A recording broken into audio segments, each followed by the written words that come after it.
नमस्कार दोस्तों, आज का एपिसोड थोड़ा सा अलग है। आज मैं एक ऐसे काम के बारे में बताऊंगा जहां सब कुछ शुरू से ही सही तरीके से बनाया गया, और वो भी एस्ट्रो वास्तु के हिसाब से। ये हरियाणा में एक नई फैक्ट्री थी जो अभी बन रही थी, और उसमें सबसे पहला काम था सुनना और समझना। और मेरा मानना है कि किसी भी फैक्ट्री का वास्तु तब तक सही तरीके से नहीं होता जब तक आप उसका पूरा काम ना समझ लो। तो सबसे पहले मैंने ये जाना कि फैक्ट्री में कौन सी मशीनें लगेंगी, कच्चा माल कहाँ रखा जाएगा, बना हुआ माल कहाँ जाएगा, तोल कांटा कहाँ लगेगा, भट्टी यानी आग का काम कहाँ होगा, और जमीन के नीचे पानी की टंकी कहाँ बनेगी। जब ये सब कुछ जान लिया तब असली काम शुरू हुआ। जब मैंने देखा कि फैक्ट्री में काम किस तरह से चलेगा, कच्चा माल आएगा, मशीनें चलेंगी, माल तैयार होगा और फिर बाहर जाएगा, तो एक बात साफ दिखी, जहां आग से जुड़ा काम होना चाहिए था वहां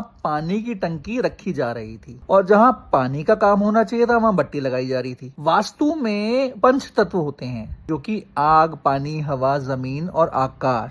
और जब ये आपस में उलझ जाते हैं तो उस जगह की जो ऊर्जा है वो गड़बड़ा जाती है। जब ये बात समझ में आई तो हमने हर चीज को सही जगह पे रखा। भट्टी यानी आग से जुड़ी हुई जो भी काम थे वो अग्नि कोण में किए गए, क्योंकि वो अग्नि की दिशा थी, और पानी से रिलेटेड जो भी काम थे वो वाटर जोन्स में शिफ्ट हुए। कच्चा माल, मालिक का कमरा और तिजोरी हो गई, स्टाफ के बैठने की जगह, इन सब की लोकेशंस तय की गई। इस काम में मुझे जो सबसे बड़ी बात समझ में आई वो थी, वास्तु सिर्फ दिशाओं का खेल नहीं है। वास्तु दरअसल यह समझने का तरीका है कि किस जगह पर काम कैसे चलता है, और उस काम के हिसाब से हर चीज को सही जगह पर कैसे रखा जाता है। इसीलिए हर फैक्ट्री का वास्तु अलग होता है। पहले काम समझो और फिर उसे सही तरीके से सजाओ, तब जाकर सच में एक अच्छी ऊर्जा बनती है और एक परफेक्ट वास्तु फैक्ट्री बनती है। अगर आप भी कोई नई जगह लेने जा रहे हैं, चाहे वो फैक्ट्री हो, दुकान हो या दफ्तर हो, तो शुरू में ही वास्तु के साथ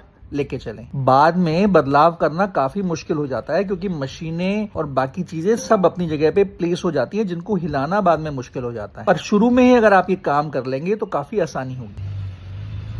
तो अगले एपिसोड में फिर मिलेंगे कुछ एक और साइट विजिट के साथ। मुझे फॉलो करते रहें।